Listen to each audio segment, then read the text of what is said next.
Hallelujah, hallelujah. एक बार फिर से परमेश्वर ने हमें और आपको अवसर दिया ताकि हम और आप परमेश्वर के पवित्र वचनों को सुन सकें। परमेश्वर के वचनों में लिखा है कि सुनने से ईमान पैदा होता है और सुनना मसीह का वचन है।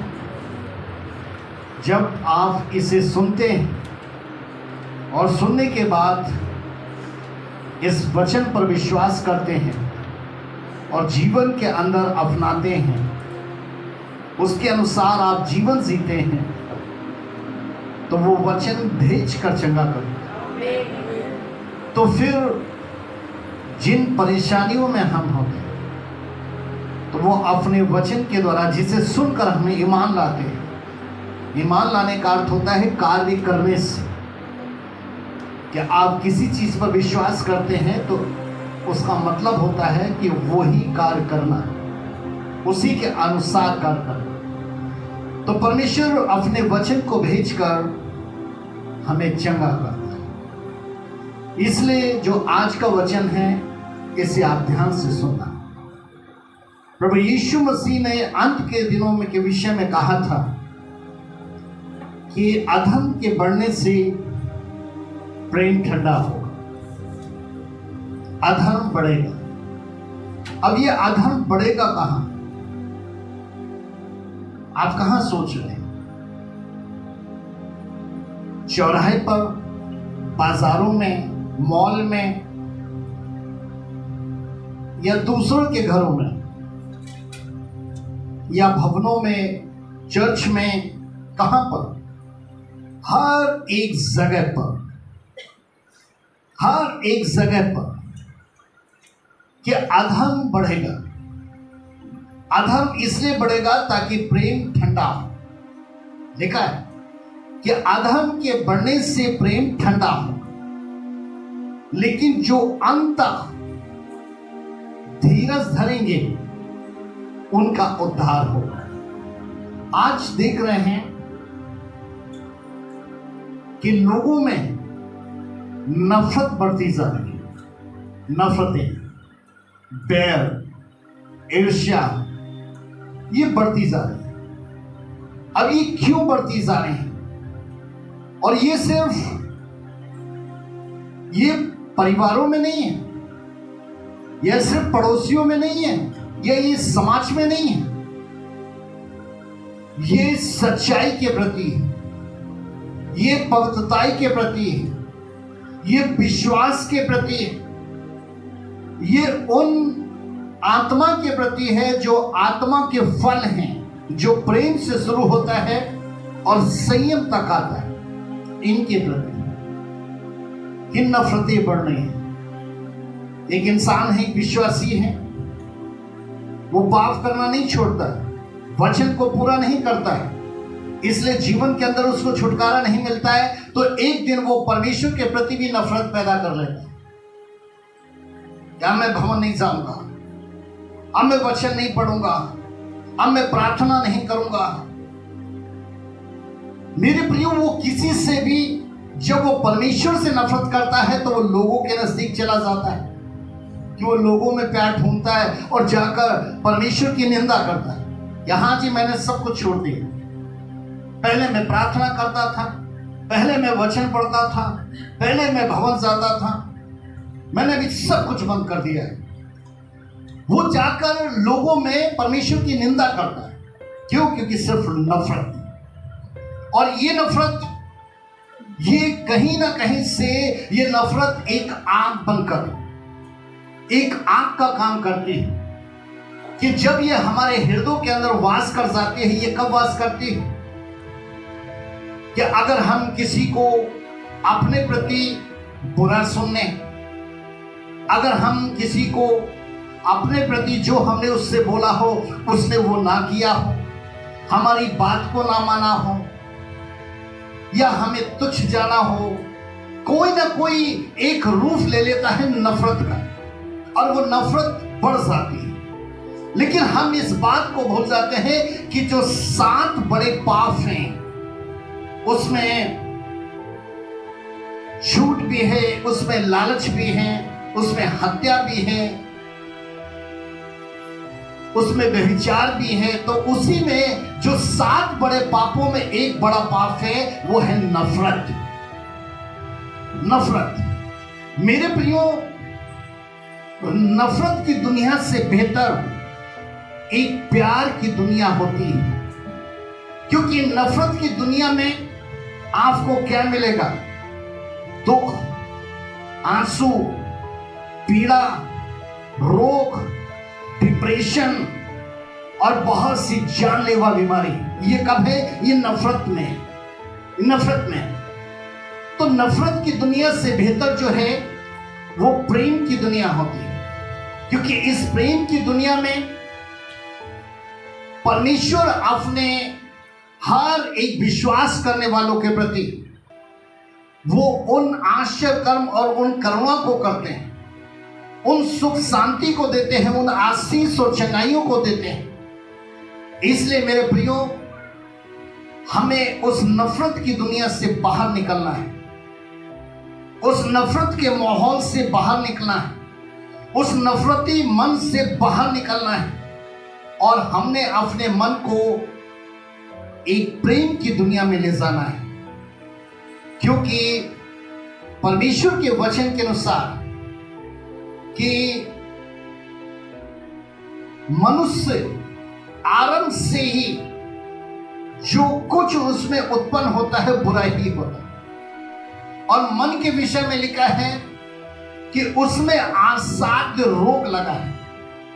तो ये दोनों चीजें होने के कारण ये हो सकता है कि एक मनुष्य है वो नफरत पैदा करता है और अपने मन के अंदर वो नफरत का बीज बो लेता है, और जब वो नफरत का बीज बो लेता है तो उसी हिसाब से उसकी दरख्तें होती हैं, उसके पत्ते होते हैं, उसकी जड़ें होती हैं, वो पेड़ होता है, उसमें वैसे ही फल आते हैं।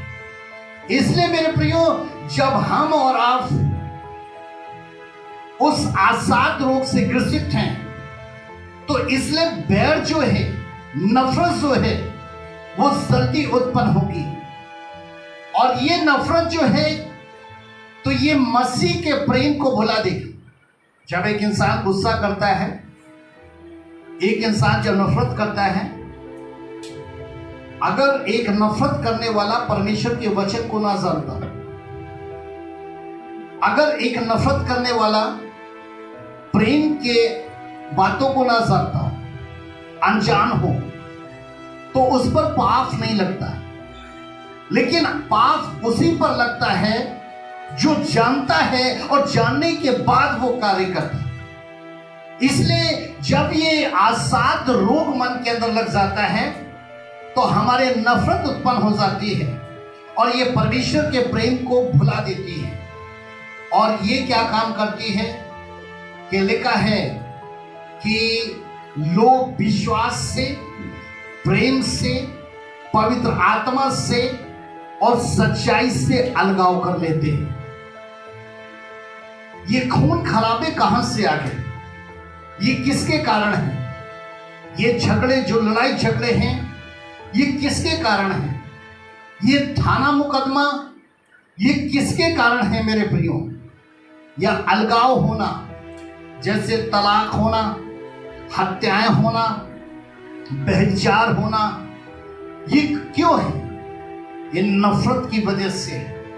आज अगर हमारे और आपके मनों के अंदर नफरत है, तो मेरे प्रियो, आज का वचन जिसके विषय में लिखा है कि वो वचन भेज कर चंगा करता, इस वचन को आप ध्यान से सुनना, और सुनना कि हमारा प्रभु यीशु मसीह, जिसका वचन सिर्फ लिखित या मौखिक ही नहीं, बल्कि वो स्वयं कार्य करने वाला था।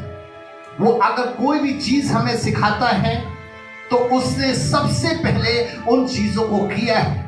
अगर उसके शिष्य हमें कुछ चीजें सिखाते हैं तो पहले उन्होंने वो किया है, तभी हमारी और आपकी आदर्श और प्रेरणा बने। आज आपके मनों के अंदर हो सकता है कि आज नफरत हो, लेकिन आज का वचन जो है उसे आप ध्यान से सुने। कि जो आज का वचन है वो है नफरत से बेहतर प्रेम है। नफरत से बेहतर प्रेम है, इसे अपनाओ। नफरत से बेहतर प्रेम है, इसे अपनाओ।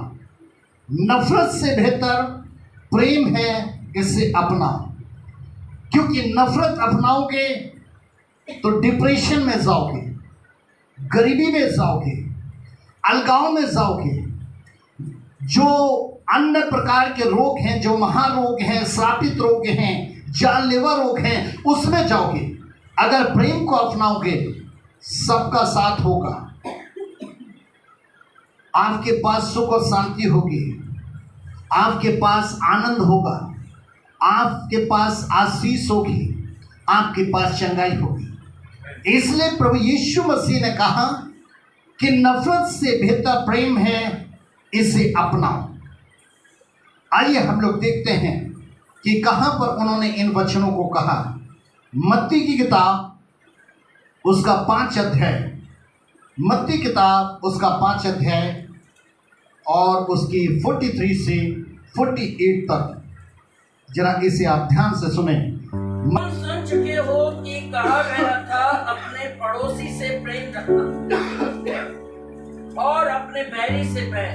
अब एक एक वचन को आप ध्यान से, आपने कई बार इसे घरों में पढ़ा होगा, कई बार होगा आपने इसे सुना भी होगा, लेकिन बीज ना होने के कारण, एक अच्छी जगह पर ना बोने के कारण, या तो वो पत्थरों ने दबा दिया, या पक्षियों ने चुग लिया, या पहाड़ों ने उसे दबा दिया। आज इस वचन को नफरत से बेहतर प्रेम है, इसे अपनाओ। इसे आप ध्यान से सुने कि प्रभु यीशु मसीह ये किसके बीच में और किसको सिखा रहे थे, क्या सिखा रहे थे? जिन्होंने ऑलरेडी सीखा हुआ था, क्योंकि वो जानते थे।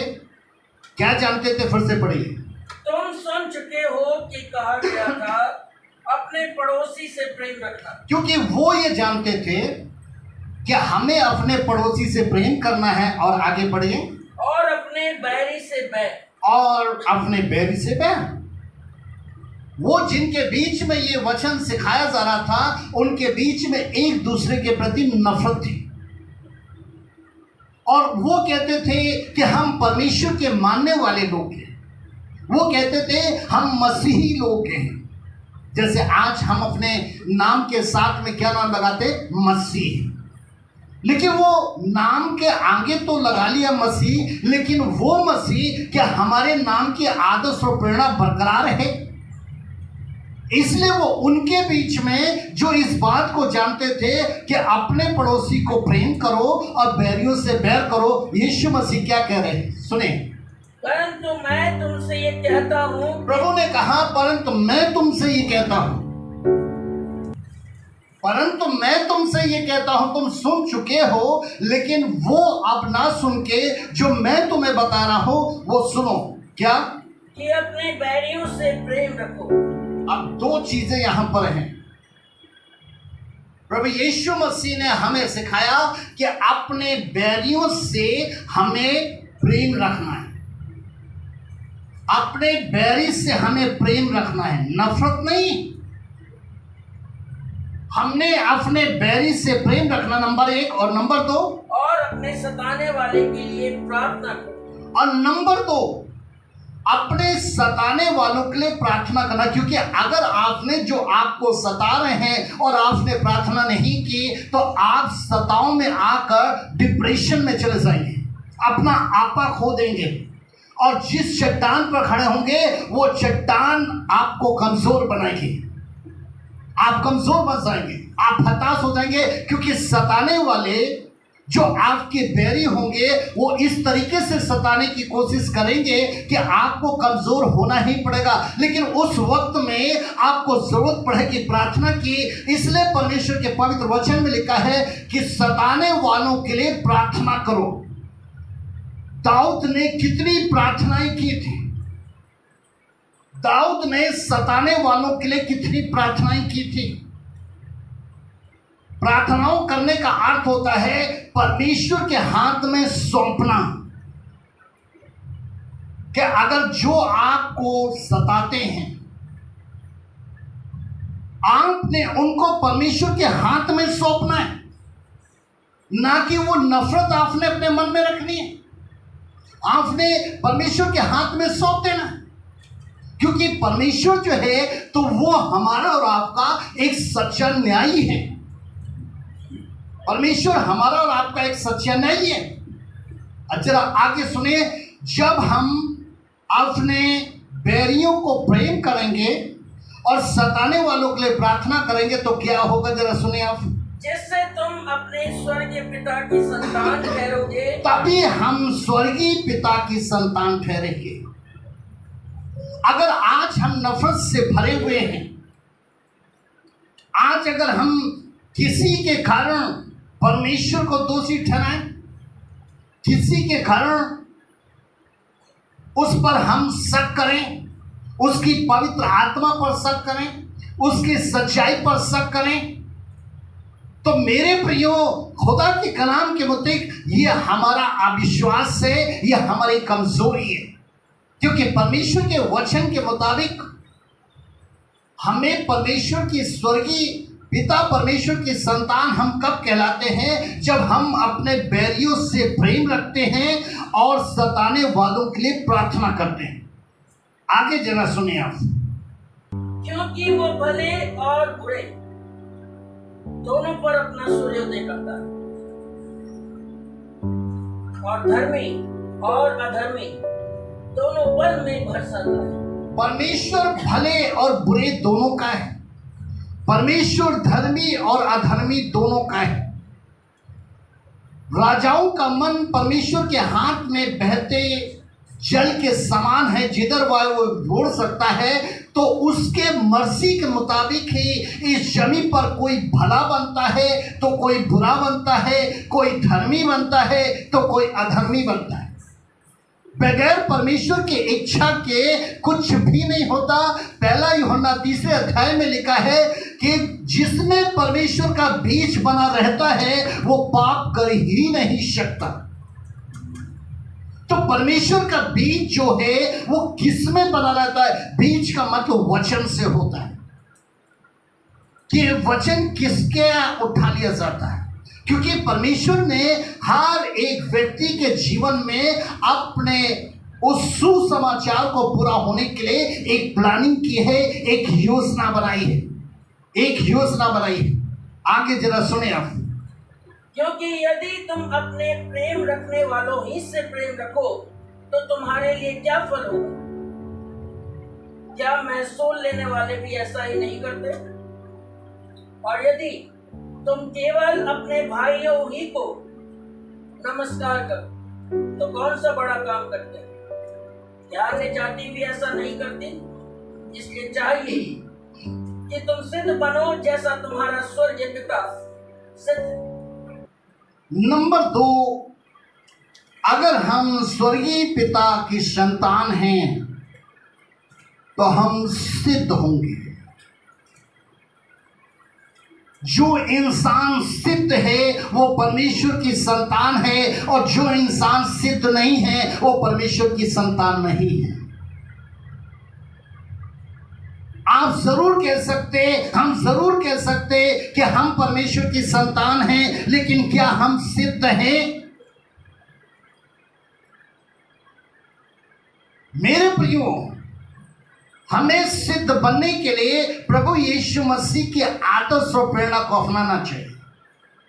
हमने प्रभु यीशु मसीह को देखकर, वो भी इस जमीन पर मनुष्य का पुत्र बनकर आए थे, और जब वो इस जमीन पर आए थे तो उनके विषय में लिखा है कि प्रभु यीशु मसीह ने क्रूस पर अपने बैरियों से प्रेम रखते हुए सताने वालों के लिए परमेश्वर से प्रार्थना की, हे पिता इन्हें क्षमा कर, क्योंकि ये नहीं जानते क्या कर रहे हैं। जो क्रूस उसे दे रहे थे, जो उसे भाले बेच रहे थे, जो उसके बाल को नोच रहे थे, जो उसके मुंह पर थूक रहे थे, जिसे हम अपना प्रभु कहते हैं, अगर हम उसे अपना प्रभु कहते हैं और हम उसके सेवक हैं, तो हम उसके आदर्श और प्रेरणा को क्यों नहीं लेते कि हम बैरियों से प्रेम क्यों नहीं करते और सताने वालों के लिए प्रार्थना क्यों नहीं करते। मेरे प्रियो, जिन लोगों ने प्रभु यीशु मसीह को आदर्श और प्रेरणा माना वो परमेश्वर की संतान कहलाए। मेरे प्रियो, खुदा के कलाम में लिखा हुआ है कि खुदा का कलाम हमें बताता है कि जब लोग स्तिफनुस पर पथराव कर रहे थे, स्तिफनुस परमेश्वर से प्रार्थना कर रहा था, हे प्रभु ये पाप उन पर मत लगा। प्रेरितों के काम 7 अध्याय 59 और 60 में कि ये स्तिफनुस कौन था, ये प्रभु की एक सच्ची आदर्श और प्रेरणा इसके मन में थी कि इसने इस आदर्श और प्रेरणा को बना कर रखा था कि जब लोग उससे सता रहे थे, जब लोग उसको पत्थर मार रहे थे, तो वो प्रार्थना कर रहा था कि ये पाप उन पर ना पड़े।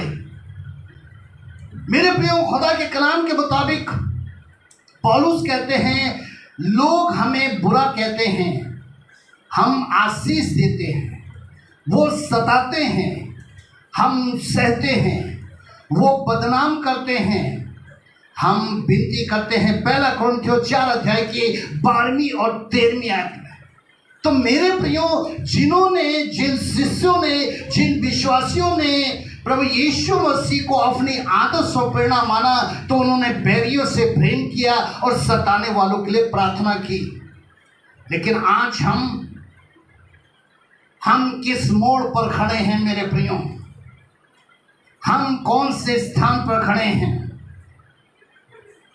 क्योंकि ये स्तिफनुस, पौलुस, ये सिद्ध बनकर हमारी और आपके लिए आदर्श और प्रेरणा ठहराए गए।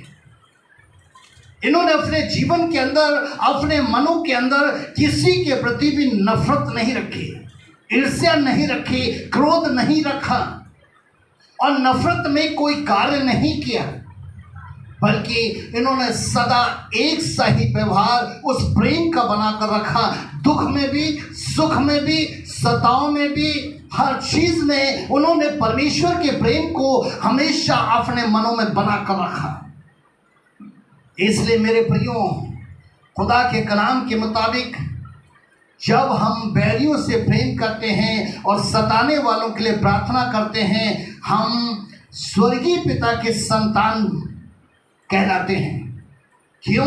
क्योंकि परमेश्वर प्रेम है और परमेश्वर का प्रेम, खुदा के कलाम में लिखा है कि सूर्य का उजाला बनकर और आसमान की मेह बनकर, सूर्य का उजाला बनकर और आसमान की मेह बनकर वो भले या बुरे दोनों पर उदय होता है, धर्मी और अधर्मी दोनों पर बरसता है।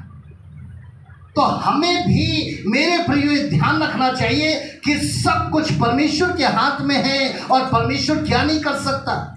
जो हमसे नफरत कर रहे हैं, क्या परमेश्वर उनसे युद्ध नहीं लड़ सकता? क्या जो हमें सता रहे हैं, परमेश्वर हमारे विरोध में उसके लिए नहीं खड़ा हो सकता? परमेश्वर खड़ा होता है। लेकिन वो इस जमीन पर हम प्रभु यीशु मसीह के आदर्श और प्रेरणा को कितना अपनाते हैं, कितना हम उसे मानते हैं, सिर्फ हमारा और आपका ये परीक्षा को देखता है कि हम उसमें कौन सी परीक्षा में इस समय हम बने हुए हैं। इसलिए मेरे प्रियो, हमें सिद्ध बनना चाहिए, क्योंकि हमारा स्वर्गीय पिता जो है वो सिद्ध है और हमारा प्रेम जो है वो लोगों में समानता का दिखना चाहिए। इसलिए मेरे प्रियो, हो सकता है कि जाने अनजाने में बहुत से लोग एक दूसरे के प्रति बुरा करते हों, दोष लगाते हों, बदनाम करते हों, परंतु ऐसे में प्रभु यीशु मसीह का सुसमाचार हमारे लिए है। यीशु मसीह का सुसमाचार जो हमारी आदर्श और प्रेरणा है, हमारे लिए है। और वचन में लिखा है, नफरत से बेहतर प्रेम है, इसे अपनाओ ताकि तुम सिद्ध बनकर परमेश्वर के संतान कहलाओ। ये सुसमाचार हमें क्यों दिया गया? ये सुसमाचार हमें इसीलिए दिया गया ताकि हम प्रभु की उस आदर्श और प्रेरणा को अपने जीवन के अंदर, अपने मनों के अंदर लागू करें, और लागू करने के बाद इसे हम अपनाएं। तभी तो हम और आप परमेश्वर की संतान ठहरेंगे, तभी तो हम और आप सिद्ध होंगे। क्योंकि बहुत से लोग, हो सकता है कि बहुत सी चीजों में घिरे हुए हों, या आपको भी बहुत से लोगों ने धोखा दिया हो, क्योंकि हम ऐसे समय में हैं, हम ऐसे समय में हैं मेरे प्रिय। लेकिन ऐसे समय में हमें परमेश्वर के वचन को नहीं भूलना चाहिए, प्रभु यीशु मसीह के आदर्श और प्रेरणा को नहीं भूलना चाहिए, स्थिफनुस को नहीं भूलना चाहिए, पौलुस को नहीं भूलना चाहिए। हमें वैसा ही विश्वास में बना रहना चाहिए मेरे प्रियो। ऐसे समय में जो 2023 अधर्म बढ़ रहा है, प्रेम ठंडा हो रहा है, अगर हमने प्रेम को बनाकर रखना है तो प्रभु यीशु मसीह के इस पवित्र वचन को कि बैरी के लिए प्रार्थना हमें जरूर करनी चाहिए, और उसे परमेश्वर के न्याय पर छोड़ देना चाहिए। ये परमेश्वर, अब तू हमारा न्याय कर। परमेश्वर तेरा न्याय दया के साथ हो, दया के साथ हो। परमेश्वर के हाथ में सौंप देना चाहिए, हमें वो नहीं लेना चाहिए। क्यों? क्योंकि मेरे प्रियो, लोगों के अंदर एक बदले की भावना आ जाती है, क्या हमने इससे बदला लेना है। लेकिन खुदा का कलाम रोमियो की पत्री 12 अध्याय और 19 पद में क्या लिखा हुआ है बदला लेने के विषय में? रोमियो की पत्री 12 अध्याय और उसके 19 पद को जरा ध्यान से सुने। हे प्रियो, बदला ना लेना। पौलुस कहते हैं कि हे प्रियो, बदला ना लेना, परमेश्वर के क्रोध को अवसर दो। अरे परमेश्वर के क्रोध को अवसर दो। परमेश्वर का क्रोध किस पर प्रकट होता है? रोमियो 1:18 में, जिन्होंने सत्य को अधर्म से दबा कर रखा है, जिन्होंने सत्य को अधर्म से दबा कर रखा है, परमेश्वर का क्रोध उन पर हावी होता है। और जिन पर परमेश्वर का क्रोध हावी होता है, यिर्मयाह नबी की किताब में क्या लिखा है कि उनका मुकदमा लड़ने वाला कोई नहीं, उनके घाव पर पट्टी बांधने वाला कोई नहीं, उनके आंसू पोंछने वाला कोई नहीं, क्योंकि परमेश्वर क्रोध में आकर उनका बैरी बन चुका है। इसलिए मेरे प्रियो, हमें अपने बैरियों से प्रेम करना चाहिए और सताने वालों के लिए प्रार्थना करना चाहिए, ना कि बदले की भावना। क्योंकि खुदा के कलाम में लिखा है कि बदला में ही मेरे प्रियो, बदला ना लेना, बल्कि परमेश्वर के क्रोध को अवसर दो। आगे जरा सुने। क्योंकि लिखा है, बदला लेना मेरा काम है। क्योंकि परमेश्वर कहता है कि बदला लेना मेरा काम है। Hallelujah, hallelujah, hallelujah, hallelujah. बदला लेना किसका काम है? परमेश्वर का। अगर आप चाहते हैं कि जो आपको सता रहा है, जो आपको दबा रहा है, उसके लिए आप प्रार्थना करें, उसे परमेश्वर के हाथ में सौंपे, क्योंकि परमेश्वर कह रहा है कि बदला लेना मेरा काम है। कोरह, दातान, अबीराम जो मूसा के विरोध में खड़े हुए, मूसा ने जाकर प्रार्थना की, प्यार नहीं किया, उसने प्रेम बना कर रखा और परमेश्वर से जाकर प्रार्थना की कि तेरे विरुद्ध कुछ लोग खड़े हो गए जो मुझे सता रहे हैं। तो परमेश्वर ने मूसा से क्या कहा कि मैं इतना बड़ा हादसा दूंगा जो आज तक कभी नहीं हुआ, कि पृथ्वी अपना मुंह खोलेगी और ये जीवित उसमें समा जाएंगे। अगर मूसा उनसे नफरत करता, मूसा अगर उनके साथ कुछ करता तो क्या मूसा ऐसा कर सकता था? वो उसको मार सकते थे, वो उसके परिवार को मार सकते थे, लेकिन मूसा ने परमेश्वर के हाथ में सौंपा। इसलिए बदला लेना मेरा काम है। परमेश्वर कह रहा है हमें किसी के साथ बदले की भावना नहीं रखना चाहिए, बल्कि उसके लिए प्रार्थना करना चाहिए कि परमेश्वर मैं इसे तेरे हाथ में सौंपता हूं। लेकिन कुछ लोग, शैतान उनके अंदर आकर क्रोध का बीज बो देता है कि वो किसी के सुनते ही नहीं, वो किसी के नहीं सुनते। वो कहते नहीं, जो मैंने मन में ठान लिया है, अगर मैंने ठान लिया कि हम प्रार्थना नहीं करनी, नहीं करेंगे, इस विश्वासी से नहीं मिलना, इस विश्वासी से नहीं मिलेंगे, एक नफरत। लेकिन मेरे प्रियो, नीति वचन की किताब 25 अध्याय और 29 आयत में क्या लिखा है?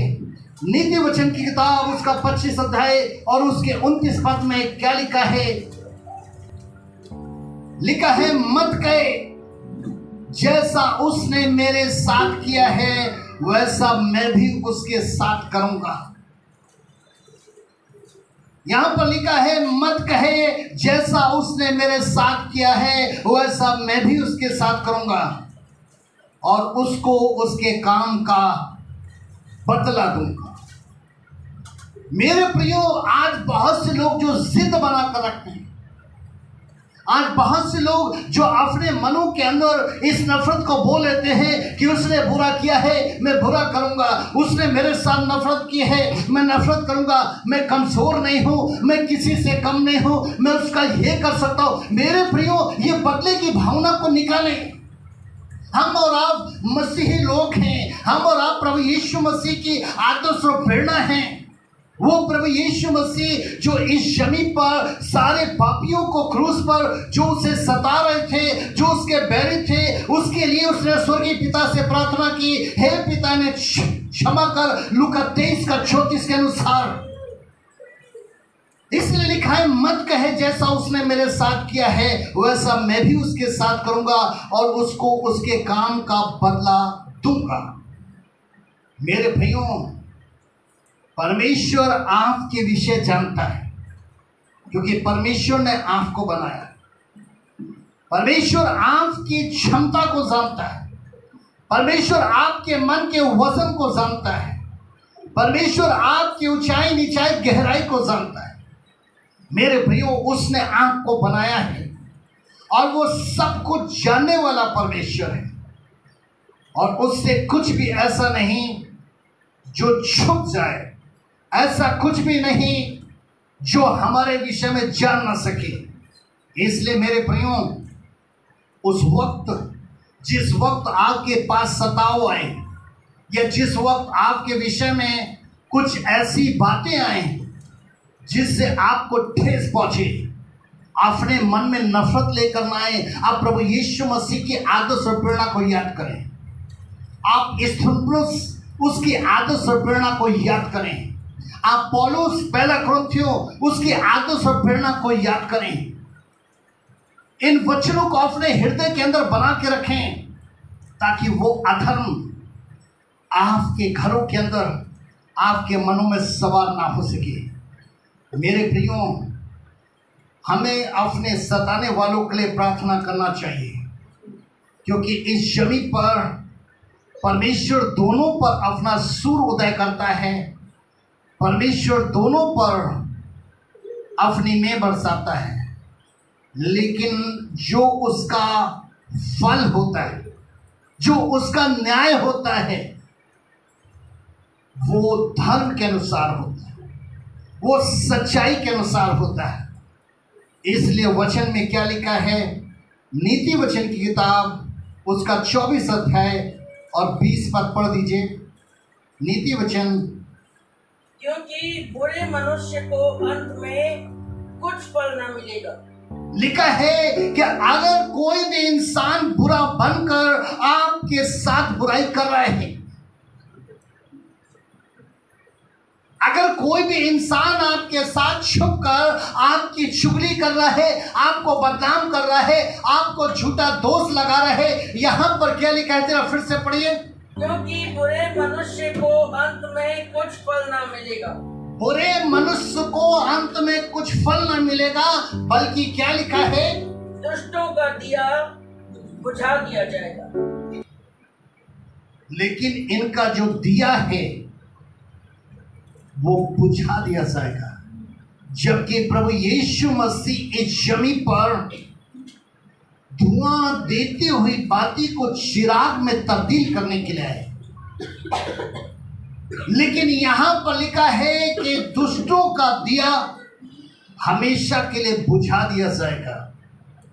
इसलिए दुष्टता को देखकर हम दुष्ट ना बने, नफरत को देखकर हम नफरती ना बने, क्योंकि हम परमेश्वर के संतान हैं। हमें प्रेम में रहना चाहिए, प्रेम बांटना चाहिए, हमें एक दूसरे में प्रेम बांटना चाहिए और प्रेम से रहना चाहिए मेरे प्रियो। क्योंकि धर्मियों के विषय में और विश्वासियों के विषय में क्या लिखा है, इसी की जरा 15 और 16 पढ़ दें। हे दुष्ट, तू धर्मी के निवास को नष्ट करने के लिए घात में न बैठ। परमेश्वर दुष्ट से कह रहा है कि तू विश्वासी के घर को, निवास को घात करना छोड़ दे। आगे जरा सुने। और उसके विश्राम स्थान को मत उजाड़। और उसके विश्राम स्थान को मत उजाड़। विश्राम स्थान क्या है? मन। उसके मन से खिलवाड़ मत कर, उसके मन को दुखी मत कर, उसके मन के अंदर पीड़ा ना दे, उसके मन के अंदर उदासी ना दे। क्यों? जरा सुनिए आगे। क्योंकि धर्मी चाहे 7 बार गिरे तो भी उठ खड़ा होता है। धर्मी चाहे 7 बार गिरे। अब हो सकता है कि कोई धर्मी गिर गया हो किसी के सामने और वो उसको हमेशा वही गिराने की बात कर रहा हो, हमेशा वो इल्जाम लगा रहा हो, उस पर वही दोष लगा रहा हो, वो इसने तो ऐसा कर दिया, इसने तो ऐसा कर दिया। लेकिन परमेश्वर उससे कह रहा है कि अगर मेरा धर्मी जन 7 बार भी गिरेगा तो अभी वो उठ खड़ा हो। हालेलुया। लेकिन आगे क्या लिखा हुआ है? परंतु दुष्ट लोग विपत्ति में गिरकर पड़े ही रहते हैं। लेकिन जब दुष्ट गिरेगा, ऐसे नहीं गिरेगा, परमेश्वर की ओर से गिराया जाएगा तो फिर वो खड़ा नहीं होगा। हम परमेश्वर की ओर से नहीं गिरा जाते। परमेश्वर हमें तुच्छ नहीं बनाता, परमेश्वर हमें छोटा नहीं बनाता, परमेश्वर हमें गरीबी में नहीं रखता, परमेश्वर हमें रोग में नहीं रखता, परमेश्वर हमें पीड़ा में नहीं रखता, परमेश्वर हमें परेशानी में नहीं रखता। ये रखने वाला इस जमीन पर सिर्फ शैतान है। और हमारी उस वक्त एक परीक्षा होती है कि हम प्रभु की आदर्श और प्रेरणा को अपनाते हैं या हम भूल जाते हैं। क्योंकि क्रोध जब आता है इंसान को तो वो सब कुछ भूल जाता है। क्योंकि नफरत एक आग है और उस वक्त वो सारे जंगल को, सूखे जंगलों को जलाकर नाश करती है, हरियाली को नहीं। जिसने अपने जीवन के अंदर एक धर्मी बनकर हरियाली रखी है, यह आग उसे नहीं जलाती। इसलिए मेरे प्रियो, खुदा के कलाम में लिखा है, दुष्ट लोग विपत्ति में गिरकर पड़े ही रहते हैं। इसलिए मेरे प्रियो, हमें परमेश्वर की सिद्ध संतान होना है, क्योंकि हमारा स्वर्गीय पिता हमारे विषय सब कुछ जानता है। इसलिए हमें सिद्ध बनना है। हम सिद्ध कब बनेंगे? जब हम बैरियों से प्रेम और सताने वालों के लिए करेंगे। कितने लोग ऐसा करते हैं? आज आप वचन सुन रहे हैं, आज आप परमेश्वर का वचन सुन रहे हैं। कुछ तो ऐसे होंगे वचन सुनते सुनते को वो नफरत कर लें। कुछ तो ऐसे बैठे होंगे जो वचन सुनते सुनते नफरत कर लें, क्योंकि वो नफरत से इतने भरे होते हैं कि वो वचन का बीज यहां पर बोलना नहीं चाहते। इसलिए मेरे प्रियो, हम जब परमेश्वर की संतान हैं तो परमेश्वर की संतानों को क्या सिखाया जाता है? रोमियो की पत्री 12 अध्याय, रोमियो की पत्री 12 अध्याय 17 और 18 क्या लिखा हुआ है, जरा इसे ध्यान से सुने आप। बुराई के बदले किसी से बुराई ना करो।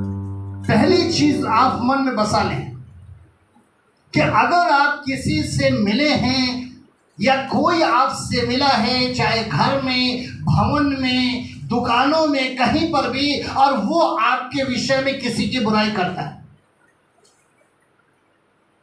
वो ऐसा कर रहा है, उसने ऐसा किया, आप सबसे पहले ये चीज का अनुमान लगाएं कि प्रभु यीशु मसीह तो कहता है बैरियों से प्रेम करो। प्रभु यीशु मसीह कहता है कि धर्मी अगर 7 बार भी गिरे तो खड़ा हो जाता है। प्रभु यीशु मसीह ने कहा, हे पिता इन्हें क्षमा कर। प्रभु यीशु मसीह ने कहा, जिस तरीके से तुम अपने गुनहगारों को माफ करते हो मैं तुम्हें माफ करूंगा। आप ये वचन लेकर आइए, और जिस समय वो आपके सामने किसी की बुराई आपके लिए कर रहा है तो उसे सुनकर आप बुराई ना करें कि हाँ जी वो आपके लिए भी तो ऐसा कर रहा था। अगर शांति होगी तो आनंद भी होगा, अगर कृपा होगी तो भलाई भी होगा, अगर धीरज होगा तो नम्रता भी होगा। ऐसा नहीं होगा कि प्रेम तो सिर्फ जो प्रभु यीशु मसीह ने कहा कि अगर अपनों को ही प्रेम करते, अपनों को कौन सा अपना? अपनी इच्छा के लिए, अपने स्वार्थ के लिए, अपना काम निकालने के लिए, मेरे प्रियो वो प्रेम नहीं कहलाता। क्योंकि जहां प्रेम का आत्मा है वहां पर संयम का भी आत्मा है। बुराई के बदले किसी से बुराई मत करो। आगे, जो बातें सब लोगों के निकट भली हैं, ऐसी बात अगर कोई आपसे बुराई कर रहा है तो उस समय ऐसी बात उससे बोले कि अगर कल को आपका सामना होता है, अगर कल को आपका सामना कराया जाता है तो आप उस समय दोषी ना ठहरें कि हाँ जी ये ऐसे कह रहा था तो मैं भी ऐसे कह रहा था, ये ऐसे बोल रहा था तो मैं भी ऐसे बोल रहा था, मैंने गुस्से में बोल दिया। और बहुत से लोग तो नाटक और नौटंकी क्या करते हैं, वो हर दिन झगड़ते रहते, हर दिन मनों में नफरतें रखते हैं, हर दिन एक दूसरे से अलगाव करते हैं और कहते हैं हम प्रेम रखते हैं मन में, हमारे जो मन में आता है हम बोल देते हैं, दिल में नहीं रखते। खुदा का कलाम कहता है ऐसे दिल बदल दो, ऐसी भावनाएं बदल दो, क्योंकि परमेश्वर के सामने ना ही ऐसा व्यक्ति उसकी संतान है और ना ही वो सिद्ध है। जिसमें परमेश्वर का प्रेम है उसमें संयम है, उसमें बकबक का आत्मा नहीं होता, उसमें बकबक का आत्मा नहीं होता, झगड़ालू आत्मा नहीं होता, अलगाव का आत्मा नहीं होता, निंदा करने वाला आत्मा नहीं होता, छोटा बदनाम करने वाला आत्मा नहीं होता, किसी को दोषी ठहराने वाला आत्मा नहीं होता, किसी को गिराने वाला आत्मा नहीं होता। इसलिए मेरे प्रियो, आज अगर हम ऐसे करते हैं तो मसीह का वचन आपकी आदत और प्रेरणा है, अपने बैरियों को प्रेम करें और सताने वालों के लिए प्रार्थना नहीं। खुदा के कलाम में लिखा था, अभी जो आपने देखा था 24 का 20 नीति वचन में, कि बुरे मनुष्य को अंत में कुछ फल न मिला और दुष्टों का दिया बुझा दिया गया। अगर आप फल को चाहते हैं, अगर आप अपने दिए को, वंशजों को चाहते हैं, तो इस भावना को निकाल दें कि हम बहुत कुछ बोल जाते हैं लेकिन हमारे मन में कुछ रह नहीं जाता। लेकिन हम जो बोल कर जा रहे हैं वो दूसरों के मनों में कितने दिन तक ठहरा। वो जाकर परमेश्वर के सामने, अगर एक धर्मी है, विश्वासी है, वो आपको सौंप रहा है परमेश्वर के सामने। और परमेश्वर सच्चा न्यायी है। परमेश्वर न्याय को करने वाला परमेश्वर है। और परमेश्वर अगर हमें आदर्श और प्रेरणा देता है तो हमें सिखाता भी है, हमें बताता भी है। इसलिए मेरे प्रियो, हमें लिखा है जहां तक अवसर मिले हमें मेल ढूंढना चाहिए। पूरा पढ़ दीजिए उसको। उनकी चिंता किया करो और जहां तक हो सके तुम भरसक सब मनुष्य के साथ मेल मिलाप रखो। जहां तक हो सके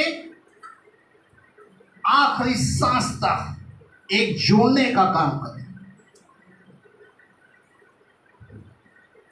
जोड़ने का काम करें, तोड़ने का काम ना करें। चाहे परिवार, चाहे पड़ोस या कलीसिया, परमेश्वर का वचन, विश्वास, पवित्र आत्मा, इनको तोड़ने का काम ना करें कि हमारे कारण एक इंसान जो है वो विश्वास से भटक जाए। एक सही राह पर चल रहा हो उससे वो भटक जाए। अच्छे कार्यों को कर रहा हो वो कार्यों को छोड़ दे। मेरे प्रियो, इसलिए खुदा का कलाम कहता है कि बुराई के बदले बुराई ना करो, बल्कि हम और आप मेल मिलाप को ढूंढे। पढ़ दिया पूरा। आप जानते हैं कि सिद्ध कौन बना? अब्राहम। अब्राहम परमेश्वर के सामने सिद्ध ठहरा। क्यों? क्योंकि परमेश्वर ने अब्राहम से कहा था मेरी उपस्थिति में चल और सिद्ध होता जाए। उत्पत्ति 17:1 में, उत्पत्ति 17:1 में अब्राहम से परमेश्वर ने कहा था मेरी उपस्थिति में चल और सिद्ध होता जा। मेरी उपस्थिति में चल। जहां जहां मैं ठहरूं वहां वहां पर तू ठहर। जहां जहां मैं रहूं वहां वहां तू रहे। जहां जहां मैं जाऊं वहां वहां तू जा। तेरा सोना जागना, तेरा खाना पीना, तेरा रहन सहन, तेरा उठना बैठना, तेरा एजुकेशन, तेरी पोजीशन, तेरी सोसाइटी, तेरा बिजनेस मेरी उपस्थिति में चले। मेरी उपस्थिति में तू चले, मेरी उपस्थिति में चले। परमेश्वर ने अब्राहम से सिखाया उसे सिद्ध होने के लिए, क्योंकि जब तू मेरी उपस्थिति में चलेगा तभी सिद्ध होगा। हम किसकी उपस्थिति में चल रहे हैं? क्रोध देने वाला शैतान है, झगड़ा कराने वाला शैतान है, नफरत लाने वाला शैतान है, बदनाम करने वाला शैतान है, झूठ बुलवाने वाला शैतान है। हम किसकी उपस्थिति में चल रहे हैं? हम किसकी उपस्थिति में परमेश्वर के कार्यों को कर रहे हैं? हम किसकी उपस्थिति में वचन पढ़ रहे हैं? किसकी उपस्थिति में प्रार्थना कर रहे हैं? किसकी उपस्थिति में हम आत्मा से भर रहे हैं? किसकी उपस्थिति में हम गवाहियों को दे रहे हैं? किसकी उपस्थिति में आज हम अपने बच्चों के ब्याह शादी कर रहे हैं? आज हम उनका जीवन सौंप रहे हैं। किसकी उपस्थिति में? अब्राहम परमेश्वर की उपस्थिति में चला, इसलिए सिद्ध ठहराया। इसीलिए उसे कहा गया, परमेश्वर ने उसको क्या नाम दिया? विश्वासियों का मूल पिता। मेरे प्रियो, खुदा के कलाम में परमेश्वर की उपस्थिति में दूसरा चलने वाला कौन था? मूसा। परमेश्वर ने मूसा से भी कहा था तुम पवित्र बने रहो क्योंकि मैं तुम्हारा परमेश्वर पवित्र हूं। व्यवस्था विवरण की किताब 19:2 में व्यवस्था विवरण की किताब 19:2 में उसको उपस्थिति का मतलब पवित्रताई, कि तुम पवित्र बने रहो, तुम पवित्र बने रहो। नफरत आई, हम पवित्र हैं। क्रोध आया, हम पवित्र हैं। हमने किसी पर दोष लगाया, हमने किसी को बदनाम किया, हम पवित्र हैं। मूसा से भी परमेश्वर ने कहा कि तू पवित्र बना रहे, क्योंकि तेरा परमेश्वर पवित्र है। मेरे प्रियो, खुदा का कलाम हमें सिद्ध बनने के विषय में सिखाता है। हम सिद्ध कैसे बने? जब हम अपना पुराना व्यवहार छोड़ दें, अपना पुराना चाल चलन छोड़ दें, अपनी पुरानी आदतें, पुराने विचार छोड़ दें, एक नया विचार मन फिराव का लेकर आए। प्रभु यीशु मसीह ने एक जवान से कहा,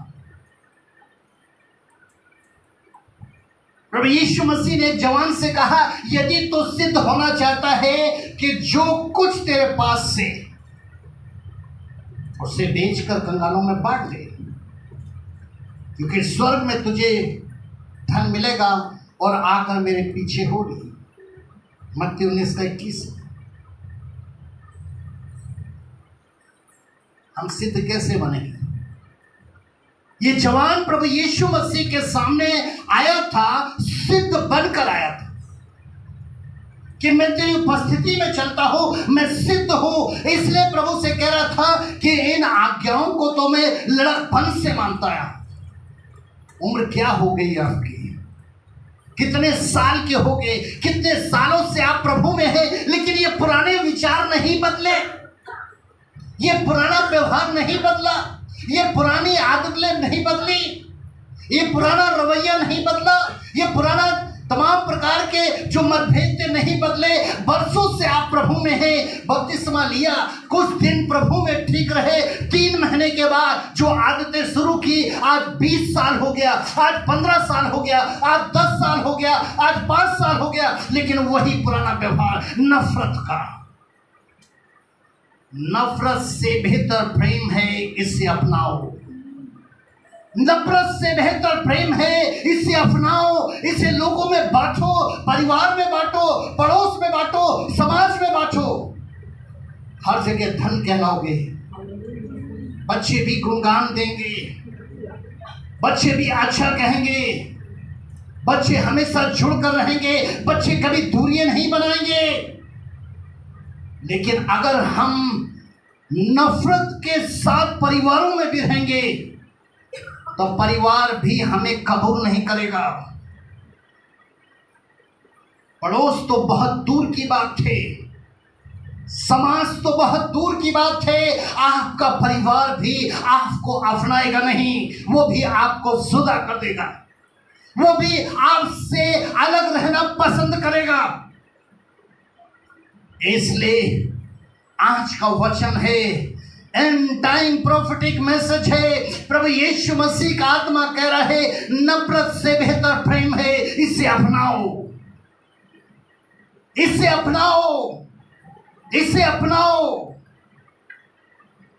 इसके मुंह पर उदासी छा गई जब इसे पुराना रवैया छोड़ने के लिए बोला गया, पुरानी आदतें छोड़ने के लिए बोला गया, पुराना व्यवहार छोड़ने के लिए बोला गया। इसके मुंह पर उदासी छा गई, और खुदा के कलाम में लिखा है कि वो फिर प्रभु के पीछे ना चला।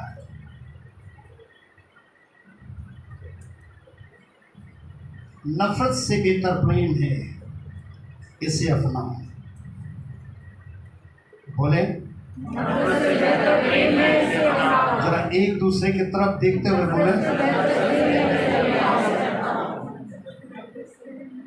जरा एक दूसरे को देखते आंख में आंख मिलाते हुए बोले जरा।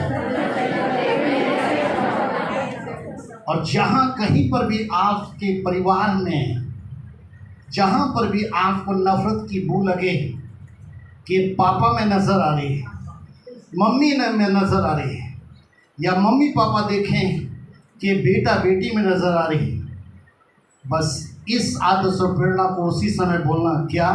नफरत से बेहतर प्रेम है, इसे अपनाओ।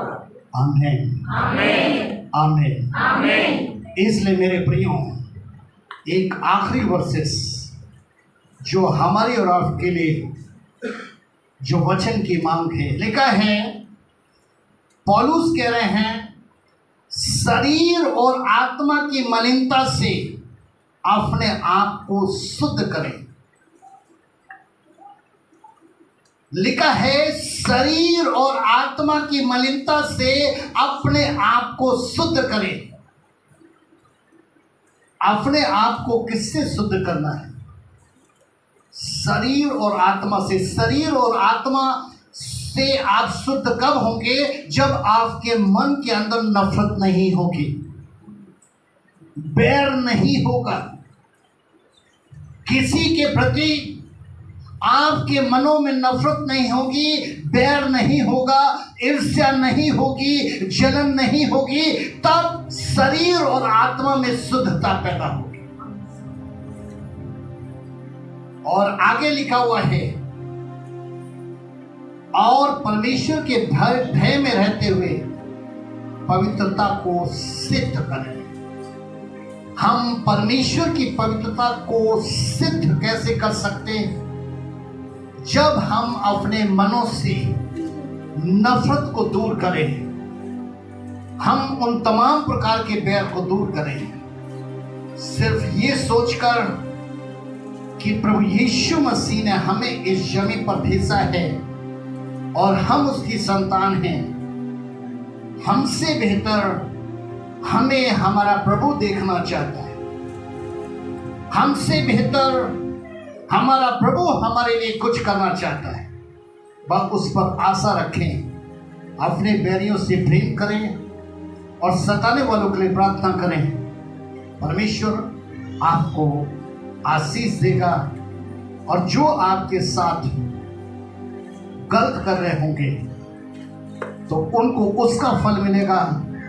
अगर आप गलत कर रहे होंगे और आप उसे परमेश्वर के हाथ में सौंप रहे होंगे तो उसका फल आपको मिलेगा।